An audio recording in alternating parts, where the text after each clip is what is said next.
नमस्कार दोस्तों।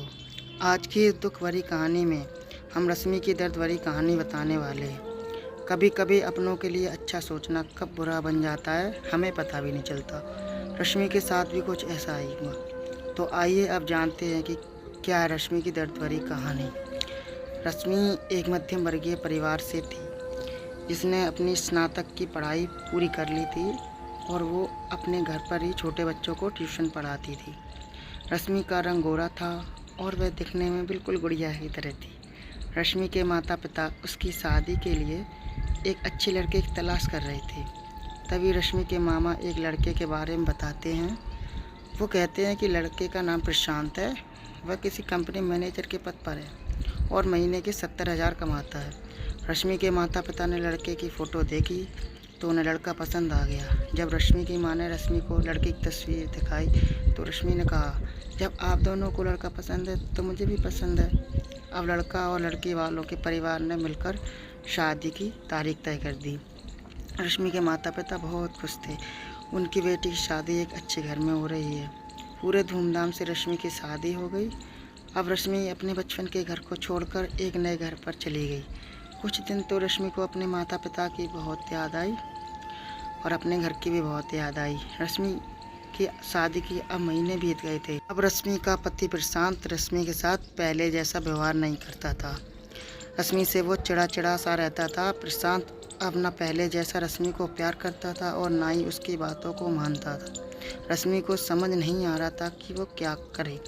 वो बस रो रो कर अपने दर्द को कम करने की कोशिश करती थी।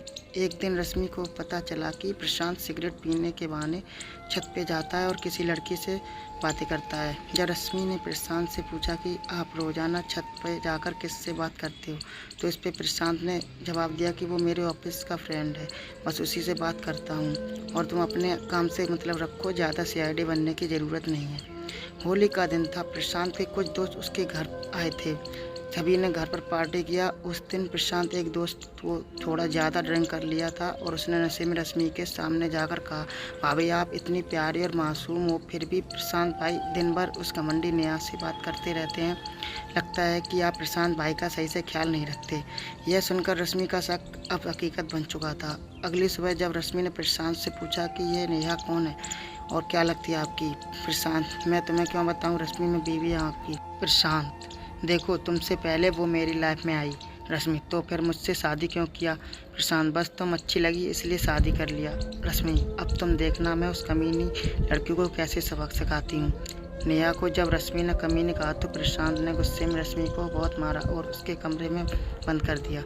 रश्मि के सास को जब सब पता था फिर भी वह अपने बेटे के सामने एक भी शब्द नहीं बोलती थी। शाम को जब प्रशांत आया तब उसने रूम का दरवाज़ा खोला। उस दिन रश्मि की तबीयत खराब हो गई, फिर भी उसी हालत में उसने खाना बनाया। रश्मि ये सारी बातें अपनी माँ को बताना चाहती थी लेकिन चाहकर भी वह नहीं बता पा रही थी, क्योंकि वह जानती थी कि अगर उसके माता पिता को यह सब पता चलेगा तो वह परेशान हो जाएंगे। प्रशांत अब रश्मि के साथ नौकरानी जैसा व्यवहार करने लगा। छोटी छोटी बातों पे उसे मारता। रश्मि अब धीरे धीरे डिप्रेशन का शिकार होने लगी। उसके दिमाग में गलत गलत ख्याल आने लगे। अब ना वह समय पे खाना खाती और ना ही किसी से बात करती। आखिरकार एक दिन रश्मि ने रूम में फांसी लगाकर आत्महत्या कर ली। रश्मि ने आत्महत्या का कारण किसी को नहीं बताया लेकिन उसके सास को पता था कि रश्मि ने आत्महत्या क्यों किया। दूसरी तरफ रश्मि के माता पिता का रो रो कर बुरा हाल हो गया। रश्मि की मां ने पुलिस को आत्महत्या का कारण उसके ससुराल वालों को बताया। पुलिस प्रशांत और उसके माता पिता को ले गई लेकिन पैसों के दम पर कुछ ही दिनों में रश्मि और उसके माता पिता जेल से छूट गए। जीवन में अक्सर अच्छा दिखने वाला इंसान अच्छा नहीं होता। उसके अंदर कहीं ना कहीं बुराई छुपी होती है और वही बुराई किसी ज़िंदगी को बर्बाद कर देती है। कुछ ऐसा ही रश्मि के साथ भी हुआ। दोस्तों, ये कहानी आपको कितनी अच्छी लगी कमेंट में ज़रूर बताना। लाइक और सब्सक्राइब भी कर लें प्लीज़। धन्यवाद।